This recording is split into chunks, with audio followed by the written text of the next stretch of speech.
Saludos amables televidentes, gracias por estar con nosotros en la hora 22.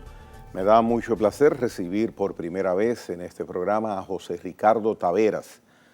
José Ricardo es abogado, es político, ha sido director de migración y ha participado en diferentes estamentos del Estado, inclusive desde la Cámara de Diputados, pues fue legislador en un periodo, José Ricardo, dos periodos. Un hombre con mucha experiencia en los aspectos que tienen que ver con el desarrollo institucional de la República Dominicana. Por demás, secretario general del Partido Fuerza Nacional Progresista, hace muchos años, es su secretario general. José Ricardo, quiero darte la bienvenida y al mismo tiempo iniciar el conversatorio contigo en un tema que eres de los exponentes en medios dominicanos y se puede decir en la sociedad una de las personas que más pendiente está del tema de la migración en República Dominicana, sobre todo lo que tiene que ver con el tema haitiano. El tema de la inmigración de los haitianos ilegales a República Dominicana es de larga edad y yo puedo compararlo, por ejemplo, con el problema, la situación que hay en las cárceles dominicanas. No hay forma de que se corrija, no hay forma de que se controle, no hay forma de que se reduzca ese problema. ¿Por qué? Sí, muy buenas noches, Gregory. Gracias por tu amable invitación y permitirme debutar junto a ti en la hora 22. Y claro, junto al motivo que te trae todos los días por aquí, que son tus televidentes, teleradioyentes en esta plataforma.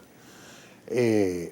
Mira, hay ese tema es histórico y tiene un carácter permanente. Yo he estado haciendo la religión en mis comparecencias al pueblo dominicano de que debe tomar conciencia de que este problema va a ser para toda la vida. Somos la única nación del mundo que tendrá que vivir reivindicando su soberanía y su identidad per secula seculorum. Porque por los siglos de los siglos. Entonces, ¿por qué? Bueno, porque somos una situación muy sui generis. Se podría comparar a la nuestra, quizás, por ejemplo, la situación de Chipre. Tú sabes que Chipre también es una isla conformada por dos identidades diferentes, que son los greco-chipriotas y los turco-chipriotas, donde no hay el componente racial, donde todos son blancos, pero son identidades diferentes en términos culturales, históricos, y esa es una frontera vigilada por Naciones Unidas permanentemente. O sea, ahí no hay, cada vez que se han retirado los cascos azules de esa frontera, terminan en desgracia. Entonces ya hay una misión permanente para cuidar esa frontera para que no se maten. Entonces la situación nuestra es probablemente más grave que esa. Más grave porque todos conocemos el universo de dramas que padece Haití. Y Haití ha tocado tan profundo ese universo de dramas que ya redimirlo de esa realidad es una acción para la cual la nación haitiana está en absoluta indefensión. Ellos no pueden, por sus propios méritos y sus propios esfuerzos, levantarse del lugar donde han caído. Y la comunidad internacional es consciente de eso. Porque si no fue el primero, uno de los primeros informes sobre las situaciones calamitosas que hay alrededor del mundo, en 1948 Naciones Unidas, recién nacida, no tenía un año, hace un informe sobre la situación de Haití, que es un tomo, yo siempre digo, es de este gordo, o sea, un libro que se para solo, como dicen los académicos. Entonces, sobre el drama medioambiental, económico, social, en términos sanitarios, infraestructura, que es grave en todos los ámbitos imaginables.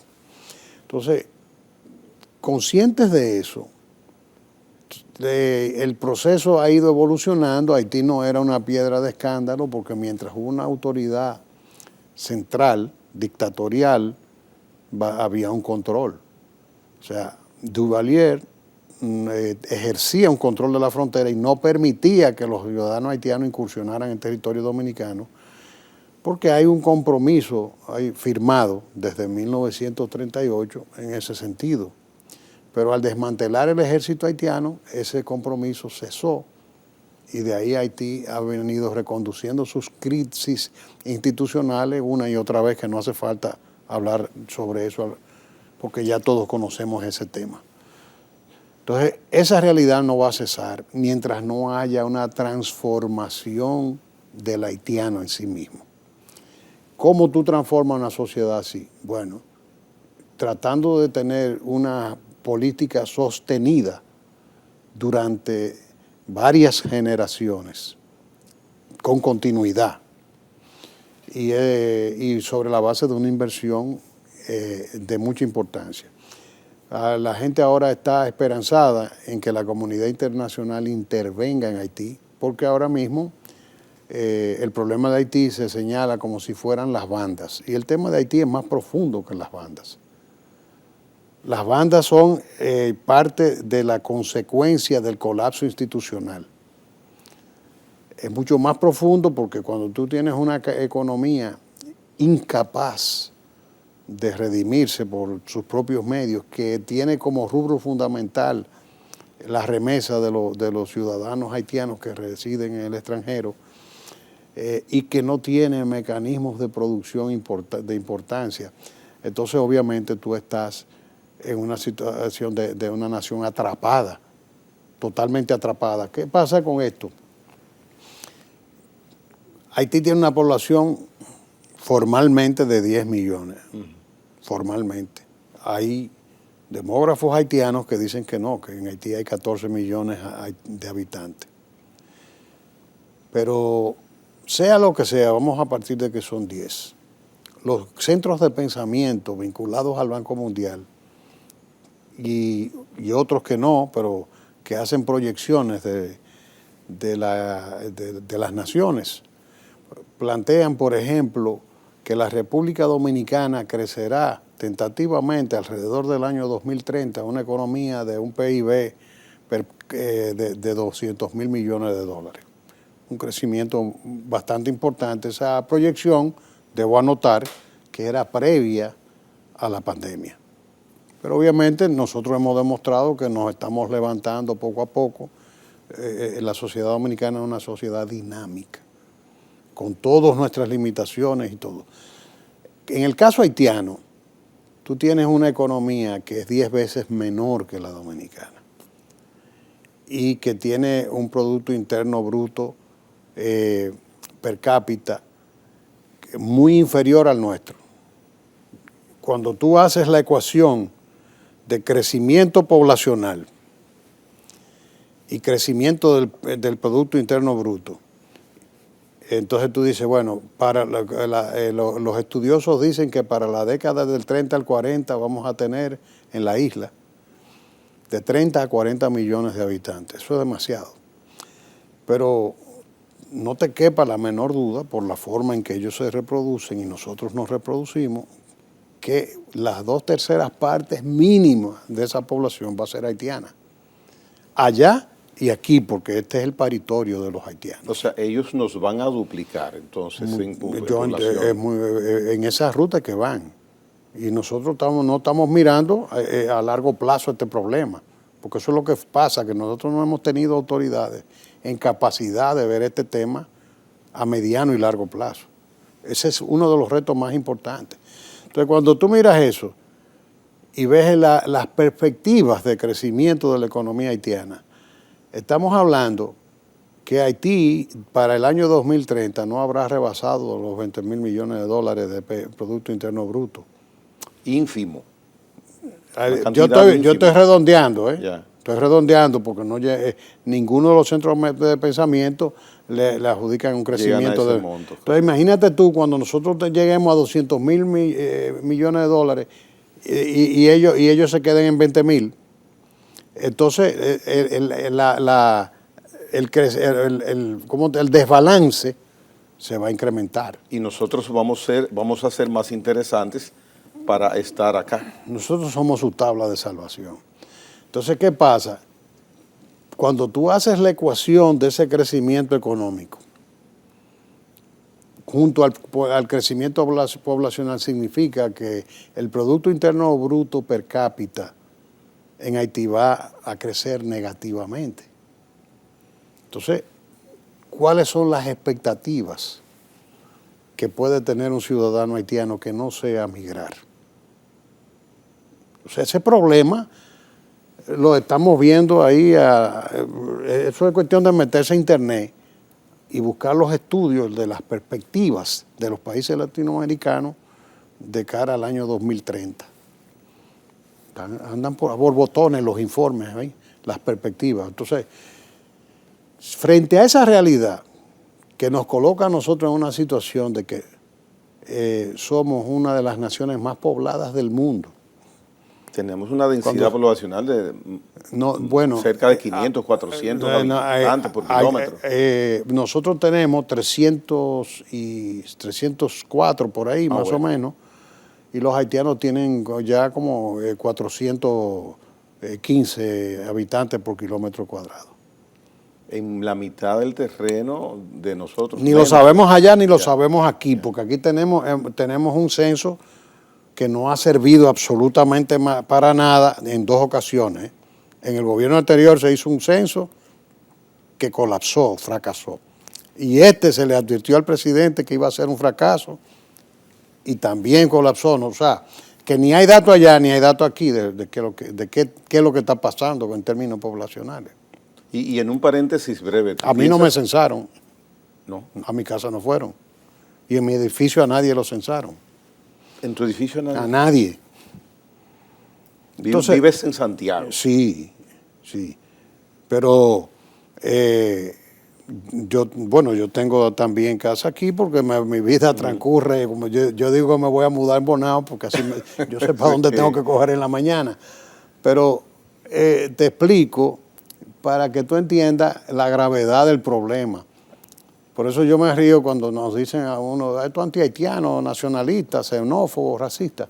Señores, las convicciones que nos llevan a nosotros a tener estas posiciones no están sustentadas científicamente. Esto que yo estoy esbozando como la punta de un iceberg es la explicación de un problema extremadamente profundo que no ha inquietado a la clase política dominicana en la magnitud en que la debe inquietar. Pero, José Ricardo, la clase política dominicana, uno de los primeros discursos en oposición y en gobierno normalmente es el tema haitiano. No hay político que en la semana no abra la boca para hablar del tema haitiano y pontificar sobre el tema haitiano. Bueno, Gregory, tú eres una persona de larga data con una experiencia en tu área y un nombre bien hecho.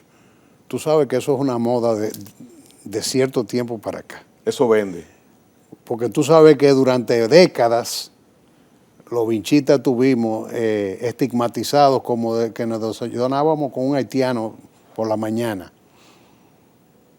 Tú lo sabes bien, que eso viene, yo diría que del 2015 para acá se viene tomando conciencia y ya la población se está empoderando del tema y al producirse eso, entonces hay la necesidad de hablar del tema, pero de hablar, no de actuar. Entonces, la pregunta que el televidente y un servidor nos hacemos, aprovechando que tú estás acá sentado conmigo, ¿por qué no controlamos? ¿Por qué hemos permitido o por qué ha sucedido que ese problema haya tenido la magnitud que hoy día tiene, porque un inmigrante del vecino país, de Haití, no viene en avión, viene por tierra. Y en tierra hay decenas y decenas de soldados, y hay cesfrón, y hay puertas, y hay todo. O sea, ¿por qué no se ha podido? ¿Por qué ha llegado hasta acá, José Ricardo? Bueno, mira, yo voy a decir algo que te va a sorprender, porque un político no diría lo que yo voy a decir en este momento. El principal responsable es el pueblo dominicano. ¿Cómo así? Porque este sistema ha sido incapaz de reaccionar frente a un problema de esta magnitud. Y todavía esta población está dispuesta a votar por los elementos fundamentales del sistema. Aquí no hay, Gallup acaba de salir y está hablando de que, yo entiendo que eso debe haber sido, no fue bien preguntado, pero hablan de que un 2.5 creo que fue que le dieron en la encuesta. Al tema haitiano. Y, casi no marca. Entonces, sí, yo te digo que en ese sentido, la política reacciona a las cosas que le conviene. O sea, los que andamos en este tema somos rara avis. Yo no creo que ese sea el nivel. Yo no sé, no me detuve a leer ni siquiera qué pregunta hicieron, porque tú ves un número en una encuesta, a veces la pregunta condiciona una respuesta. Entonces, obviamente es normal que tú, tampoco me llama la atención, porque lo primero que tú necesitas es alimentarte, es normal que se preocupe por eso, es normal que la sociedad se preocupe por su seguridad. Yo creo que son temas, ¿no? Su empleo, porque hay cosas que para tú poder servirle al país, tú tienes que estar bien estabilizado por lo menos. Pero que sea verdad eso. Ahora, en una ocasión lo midieron y medía un 80% de la población involucrada. O sea, yo creo que ahí algo pasó. No quiero, yo sé que hay gente seria, pero algo hay ahí. Pero en definitiva, si la población, hasta que la población no convierte ese tema en un eje de sus aspiraciones, la clase política no va a reaccionar. Van a aparecer personas, así como yo, que no me importa que digan, pero ¿y qué político es esto? Que acusa al pueblo de indiferente. Sí, lo estoy haciendo porque he dedicado una parte de mi vida a hablar en estos términos, no contra los haitianos, sino a favor de la preservación de nuestro país y a favor de los haitianos. Lo que pasa es que en campaña se nos promete que se va a atender ese y otros temas y le tomamos confianza. Ahora, pero tú sabes por qué pasa también, que nosotros tenemos un sistema político cimentado en una plutocracia. Ya. Y los intereses de este país obviamente están jugando a la presencia de mano de obra extranjera masiva, ilegal e indocumentada, porque también eso juega un papel en el tema del salario. Volvemos a los grupos de pensamiento, a los centros de pensamiento económico, vinculados al Banco Mundial y locales que han hablado de que la República Dominicana se paga un salario a nivel de 1990. Y tenemos un 54% de informalidad en el mercado laboral. Ya. Entonces, eso está así desde un primer estudio que se hizo en el año 2013 o 2014 por ahí. Y eso no ha bajado, ningún gobierno lo ha bajado. Entonces, eso, cuando tú sabes que el salario es por ley económica, es oferta y demanda. Cuando tú tienes una presencia masiva de mano de obra ilegal, indocumentada, en un mercado laboral, te deprime el salario. Entonces hay un valor estratégico para los intereses especiales. Y también, junto con la presión de la comunidad internacional, que no por querer los haitianos, sino por no quererlos en su territorio, nos quieren como un espacio de compensación de la crisis haitiana. Entonces ellos juegan a su interés, las élites de la República Dominicana juegan al de ellos, y entonces el interés de la nación no tiene padrinos en el sistema político. Y los que tienen no nos hacen caso. No tiene dolientes. Vamos a hacer una pausa, José Ricardo, y precisamente sobre ese aspecto, el interés que puede haber en sectores externos y hasta internos de que seamos recipientes de más y más inmigrantes ilegales en nuestro territorio. Venimos en breve con José Ricardo Taveras.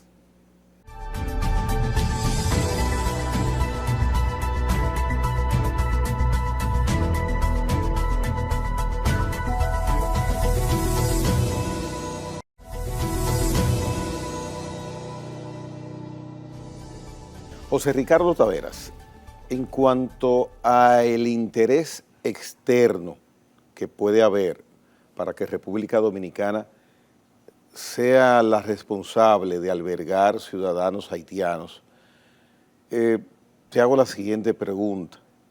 ¿Hay presión hacia República Dominicana para que esto sea así o es un mito? No, hay presión y hay mucha presión.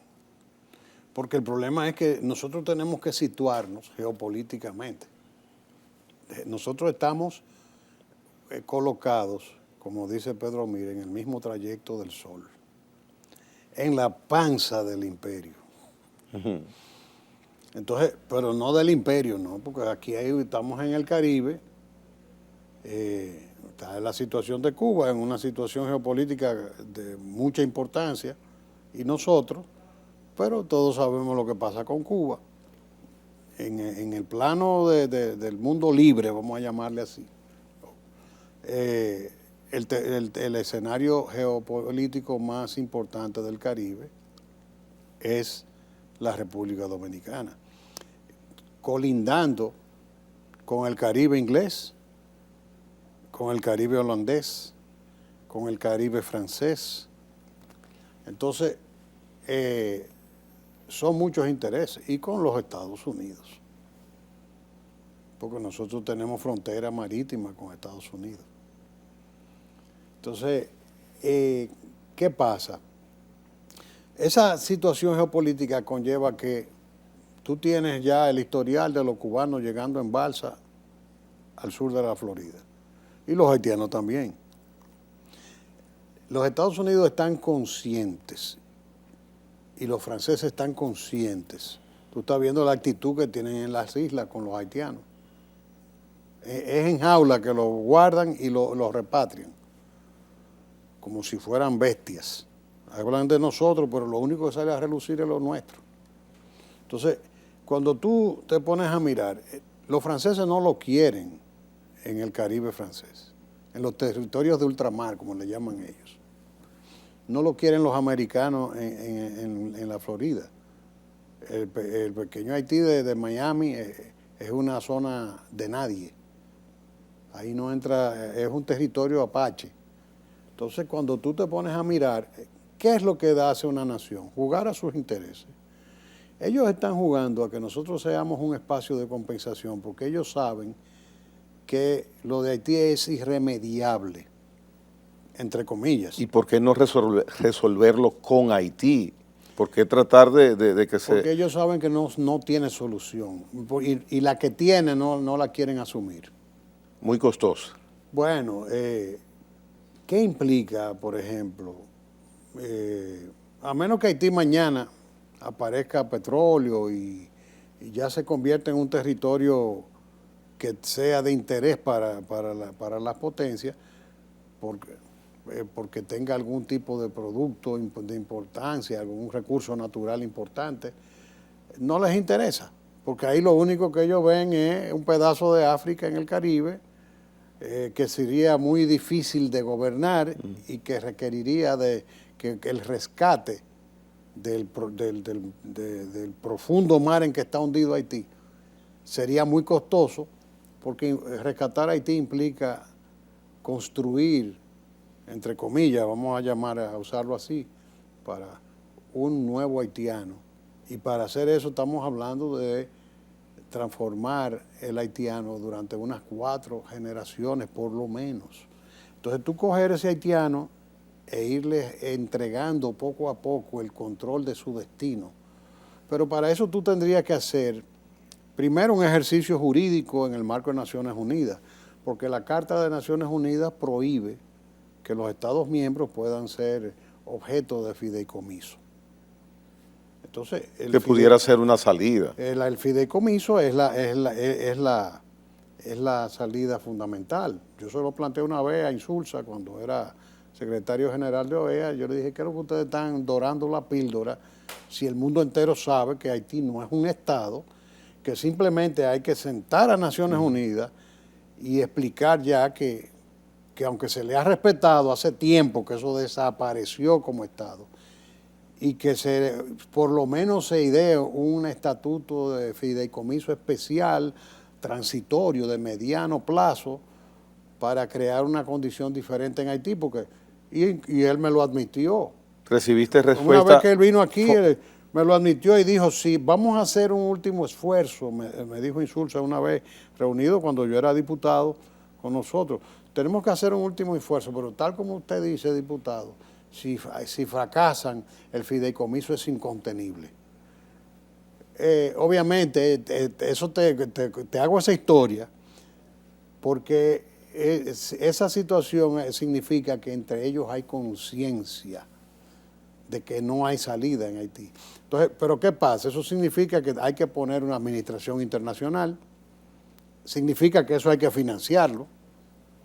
Tú tienes que meter una administración internacional bien supervisada, y siempre digo esto porque la gente habla de la corrupción de la política, pero esa comunidad internacional es 10 veces más desastroso en términos de corrupción que la clase política de cualquier país de América Latina. ¿Puede ponerse de ejemplo las fuerzas de la MINUSTAH? Bueno, imagínate, eso le costó a la comunidad internacional 800 millones de dólares todos los años. Era uno de los rubros fundamentales del Producto Interno Bruto de Haití, el dinero que se gastaba en torno a ese. Y eso no le sirvió de nada, porque la MINUSTAH, tú no ganas nada con producir una intervención. Tú viste que el responsable, que no sé si fue el ministro de Defensa de Canadá, que le informó al primer ministro Trudeau que entendía que las Fuerzas Armadas canadienses, ciertos grupos eran incapaces de poder entablar una contienda con las bandas haitianas. Wow. O sea, entienden que sus tropas estarían en alto riesgo en esa situación. O sea, la salida no puede ser estrictamente militar, porque es que tú, como dice la canción de Silvio Rodríguez con el poema de Bertolt Brecht, que dice, la mato y aparece una mayor, ¿verdad? Sí. Eso es lo que está pasando con Haití. Tú acabas con las bandas y va a venir la serpiente va a sacar otra cabeza. Porque el problema es que eso no puede ser reconducido dejando que a los haitianos estén en una situación de indefensión. Con el tema de las bandas, algunos invitados que han estado en ese asiento tienen criterios que difieren muchas veces de quién controla, quién apadrina las bandas. ¿Tienes un criterio definido en ese aspecto o no? Bueno, esas bandas surgieron claramente. El presidente Moïse tuvo una cuota en la formación de esas bandas y ciertos grupos de élite también. Se indica que fueron institucionalizadas en ese gobierno. Claro, porque las versiones que hay es que han sido, bueno, las sanciones que está imponiendo Canadá y Estados Unidos contra ciertos grupos de ciudadanos haitianos, entre ellos los más connotados, pues obviamente esas sanciones te indican a ti que algo puede haber de vínculos de las bandas con esos grupos. Pero al margen de eso, políticamente se habla de que el presidente Moïse, que tenía un plan continuista, él pretendía medio instaurar una semidictadura, eso es lo que se dice, pero finalmente terminó siendo una víctima.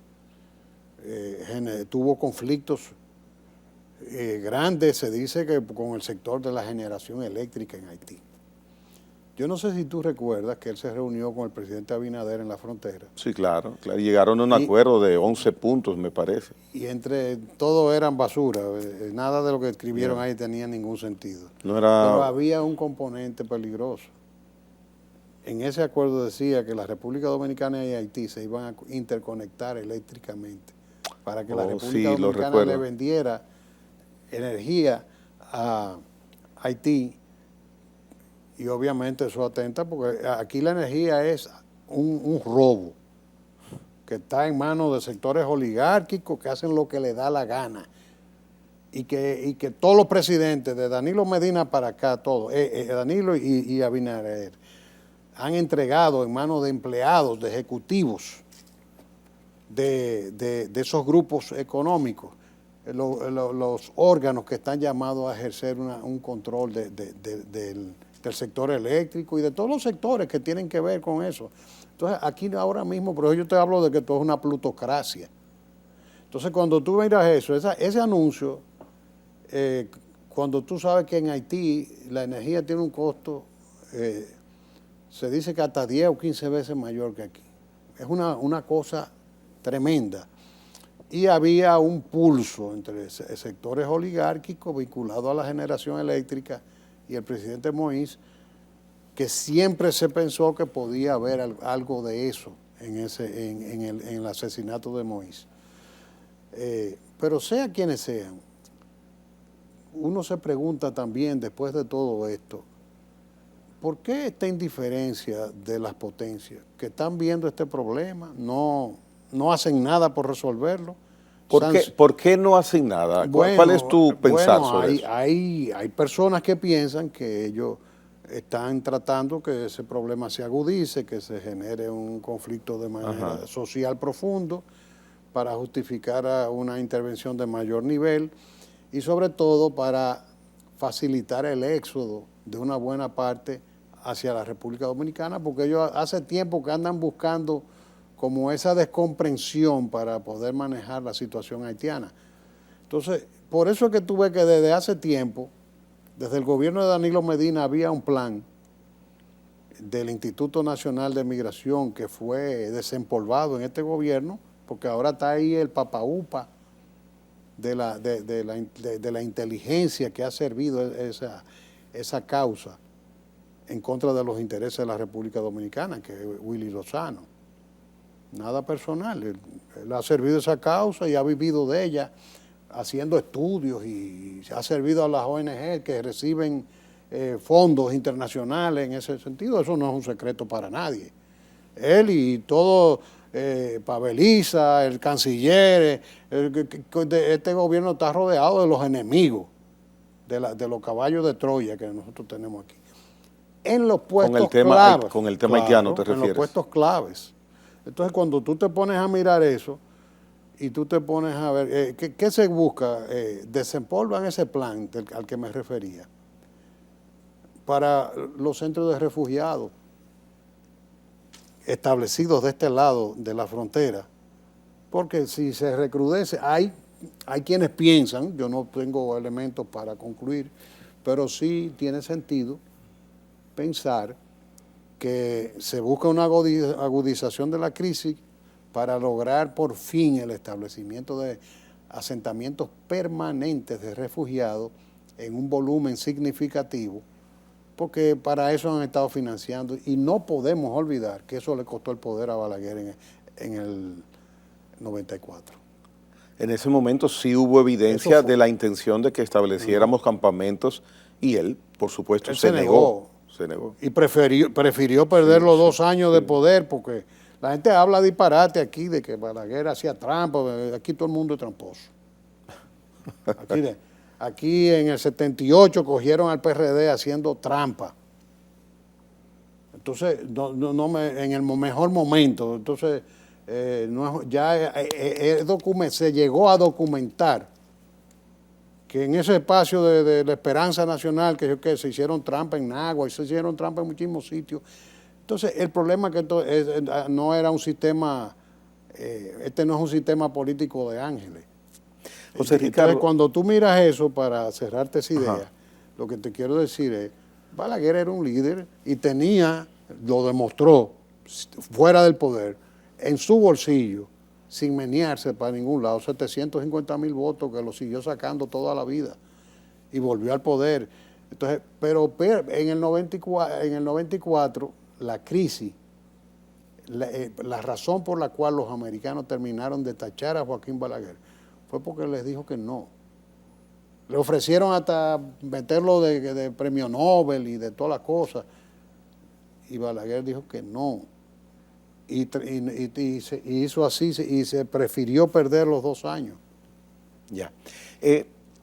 Con el tema de por qué no podemos controlar esa situación de inmigración ilegal, y vuelvo con el tema, recientemente conversando con el general José Miguel Soto Jiménez, que es un tratadista de ese tema también, igual que tú y otras personas, él decía, aquí en la hora 22, que el tema haitiano se atiende, se trata, se controla simplemente con la aplicación de la ley. Así es. ¿Compartes ese criterio?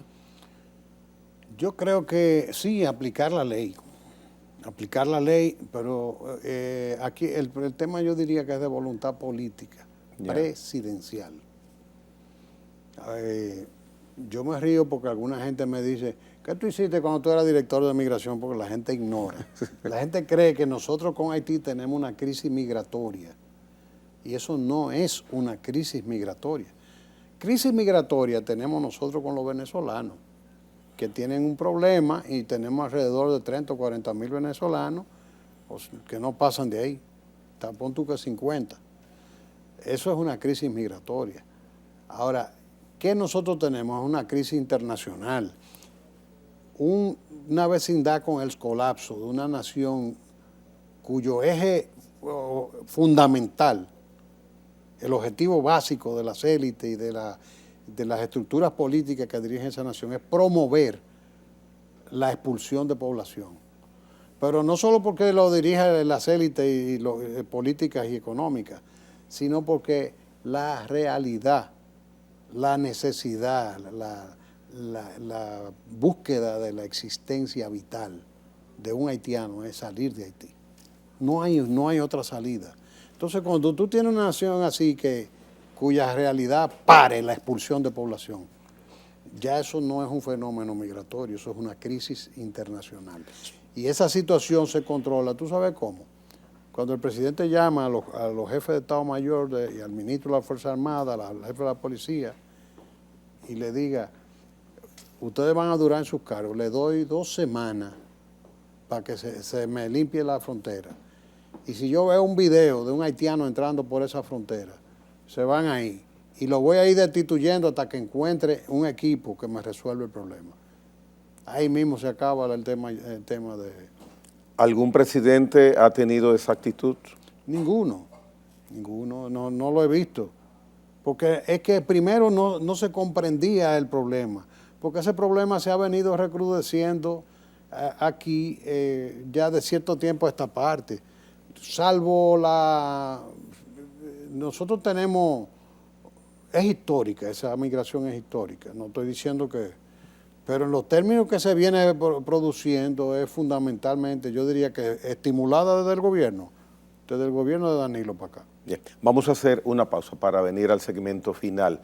Hoy conversando sobre el tema de Haití, hasta este momento se han quedado muchos temas distintos a este con José Ricardo Taveras, pero ha ameritado el desarrollo que él lleva sobre el particular, que se utilice el tiempo hasta ahora en ese aspecto.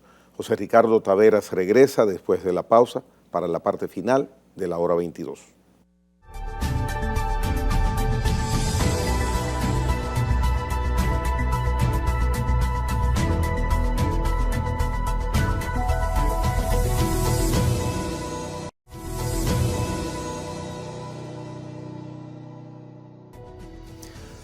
En el tema que hemos venido tratando, al preguntarte por qué había que hacer para poder resolver, aminorar esa situación del tránsito ilegal de haitianos a República Dominicana, indicabas que la voluntad presidencial era determinante. Ahora bien, siento que los presidentes que hemos tenido se han preocupado bastante por el tema haitiano, estando en la oposición y también luego siendo presidentes, aunque los resultados vemos que no han sido lo que hemos esperado.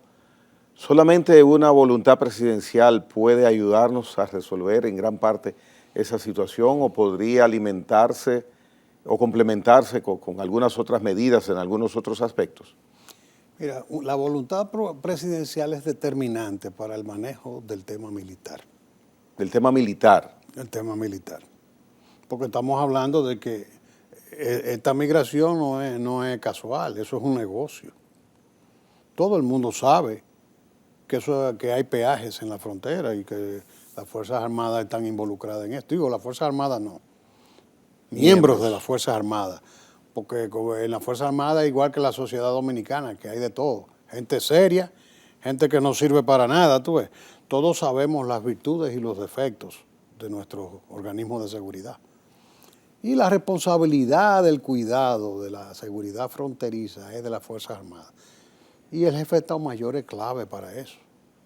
Si el jefe de Estado Mayor,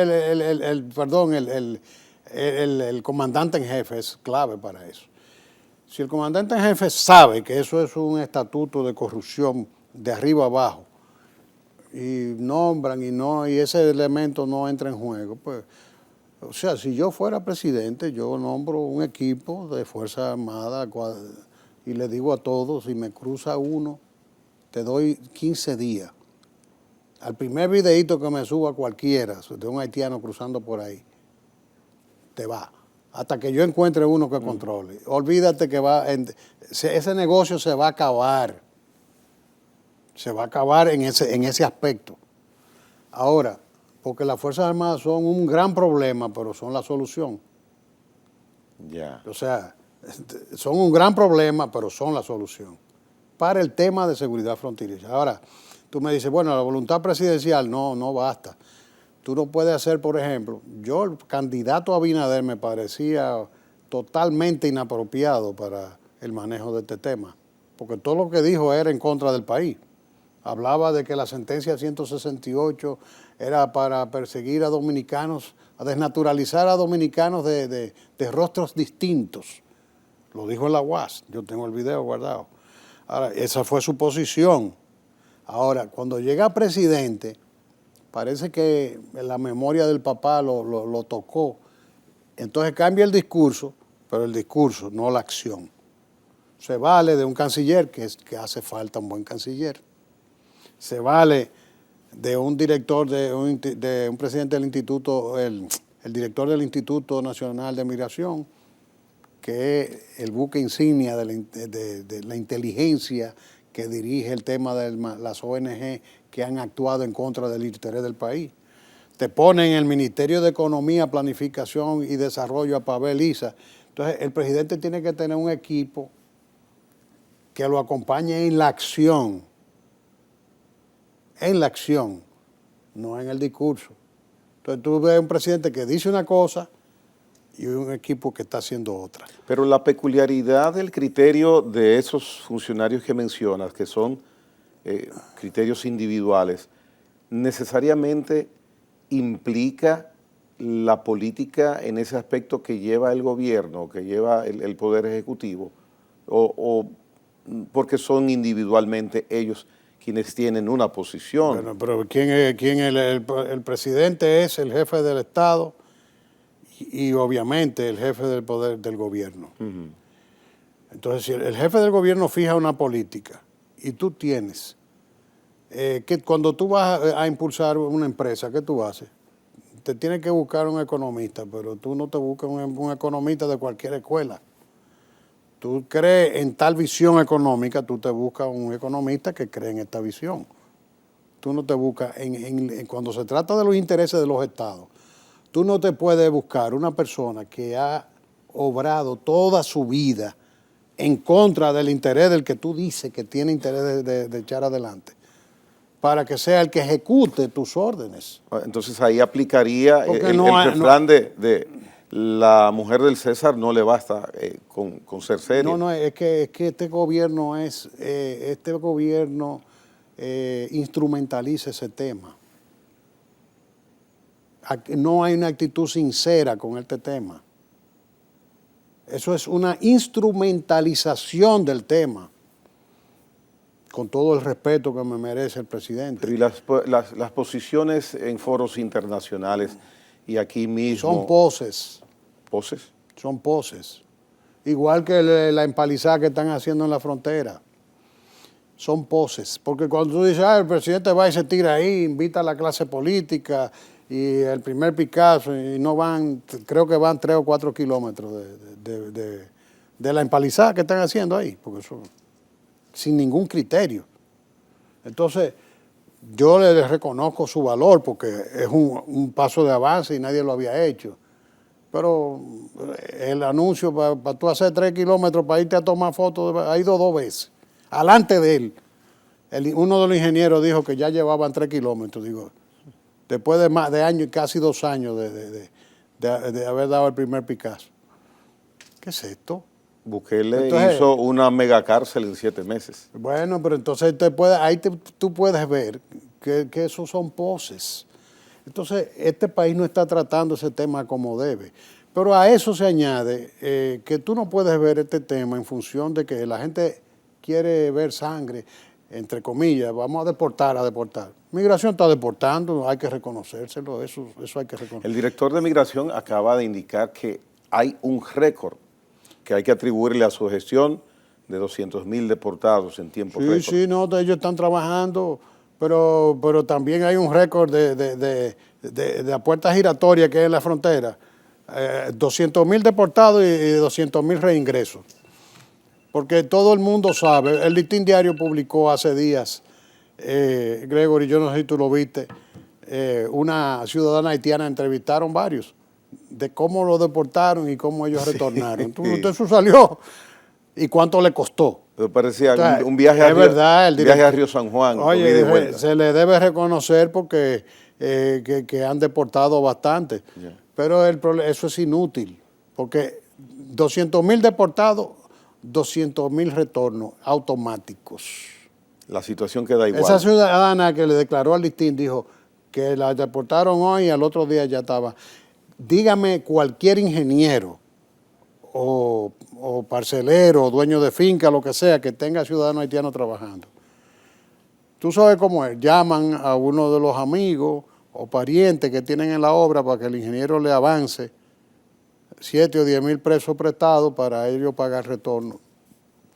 José Ricardo, el empresario o el...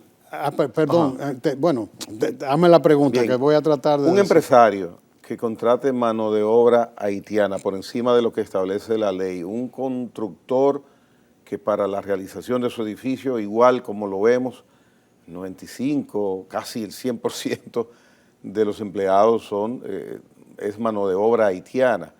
¿Qué responsabilidad tiene en este problema? Los grupos oligárquicos del país, mientras más elevados, porque no te estoy hablando, esto no es del problema de un ingeniero, de un dueño de una finquita que tiene un haitiano, 2 haitianos, no, estamos hablando de que gente que se beneficia altamente de explotación intensiva de mano de obra haitiana. Gran empresa, ¿te refieres? Grandes empresas, sí. Todo el mundo, porque, proporcionalmente, pero lo que tiene más incidencia en provocar que las autoridades sean indiferentes con el tema son los grupos oligárquicos de alto nivel.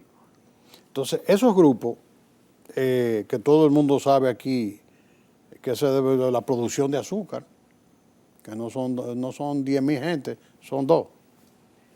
Entonces, esos grupos te promueven eso, y el empresariado en general, por lo que te comentaba, de la depresión del salario. Pero al margen de eso, ellos son responsables de presionar con la comunidad internacional a las autoridades dominicanas también, porque también eso hay que decirlo, que hay una responsabilidad local, y esos son los beneficiarios, y esos son los que van a donde los presidentes a protestar. Dímelo a mí si yo no lo sé. Ahora, tú quieres atender integralmente este problema. Porque ¿cómo tú vas desmontando eso? Porque tampoco tú puedes pensar que con un manotazo en un escritorio y un San Antonio tú vas a resolver el problema. Este problema se resuelve con políticas. Si la Fuerza Nacional Progresista fuera gobierno, yo te aseguro a ti que nosotros impulsaríamos, por ejemplo, una política de mediano y largo plazo. Aquí hay bono gas, bono luz, bono de todo, como parte de políticas sociales impulsadas incluso por los organismos internacionales. Pero cuando tú trabajas, te quitan todos esos beneficios. Tú tienes que ser desempleado. Cumplir ciertos perfiles económicos y te quitan todos los beneficios. Bueno, pero ¿por qué el Estado Dominicano no puede perfectamente decir, bueno, si tú me vas a trabajar en el sector agropecuario, en la construcción, yo te voy a hacer tener el bonogal? Es más, todo lo contrario, si no lo tenía, te lo voy a dar.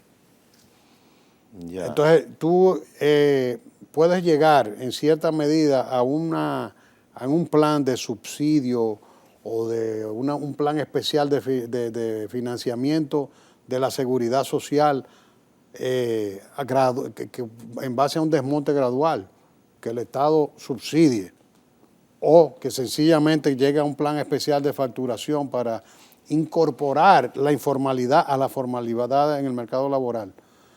Entonces tú dices, bueno, si la seguridad social tiene un costo de un 20%, tú empresario, en vez de entre patrono y empleado, vamos a comenzar con el sector agropecuario y la construcción de manera que el costo sea un 10%.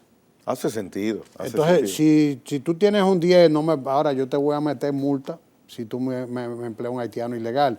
Y vamos a ir gradualmente, cada año yo voy subiendo un punto hasta el 10º año que tú vas a pagar igual que todo el mundo. Bien, nosotros tenemos... Eso nunca se ha hecho aquí. No, y hace sentido, por eso decía lo que mencionas. Buena propuesta, buena sugerencia. Tenemos en República Dominicana la estructura legal para tratar y atender el tráfico, una estructura para la ley de trata y de tráfico. Entonces, si tenemos esa herramienta, veo que el gobierno recientemente envía al Congreso en diciembre una nueva ley, un nuevo tratado en ese aspecto. ¿Amerita que sustituyamos lo que tenemos? ¿Te sonríes porque no? Me río que no, porque eso viene a reforzar lo que yo te decía, que lo que hay en el gobierno es una instrumentalización del tema. Porque tú me hablabas, pero el presidente ha dicho, sí, en Los Ángeles fue y se portó como un gallito. Ahora, después viene y mete los 2 proyectos de ley haciendo precisamente lo que se negó a suscribir en Los Ángeles. Yeah. Porque ese principio de no deportación que mete, no solamente en esa ley, no, en la ley de las mujeres también, que está impulsando el Ministerio de la Mujer, 2 proyectos que fueron depositados con 3 ministros, lo que implica, los proyectos de ley van por mensajería. Y cuando un presidente manda al consultor jurídico, a la ministra de la Mujer y al ministro de Relaciones Exteriores a depositar un proyecto, esto significa que son proyectos de una política central de gobierno. Y ahí te estaban metiendo el principio de no deportación para las personas con perfiles de trata y tráfico de personas, todos los haitianos, entiéndase. Y el tema de la mujer, todas las haitianas. De las mujeres maltratadas, todas las haitianas. Porque hay patrones de naturaleza cultural en el trato hombre-mujer de los haitianos con las haitianas, que son prácticas de trata y de maltrato. Entonces, automáticamente todas esas personas adquieren un perfil legal y no son deportables. Y hay que traerle hasta la familia. Entonces ¿no piensas que... No.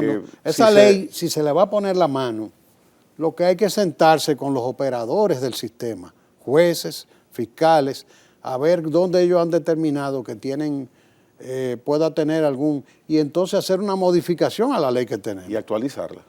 Sí, sí, es muy vieja es esta ley. necesaria. No, hombre, no, esa ley es del 2003. Ya. Esa ley es del 2003 y se suscribió antes de que se promulgó antes de que el país ratificara el acuerdo que la contempla. Bien, José Ricardo, estoy seguro que el televidente ha salido muy edificado con los temas que has expuesto sobre el tema haitiano, sobre todo la inmigración ilegal, la manera en que manejamos esta situación.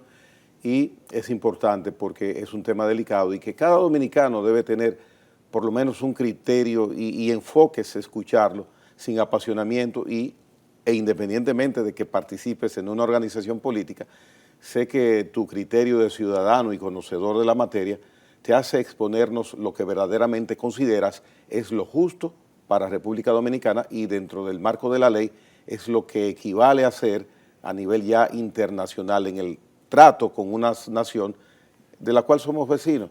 Así que agradezco tu participación y que hayas tratado de esa manera ese tema. Sí, y voy a anotarte para los amigos televidentes. Sí, yo soy un dirigente político. Eso no me descalifica, al contrario, me califica. Yeah. Porque aquí hay un criterio de que la política, no, métanse a la política. Porque los bienes del ausente están a merced del que está presente. Y yo reto a cualquiera que diga que esto tiene un matiz partidario o mezquino, porque todo cuanto he dicho esta noche aquí tiene fundamento científico y está sustentado sobre la base de datos levantados conforme al método. Bien.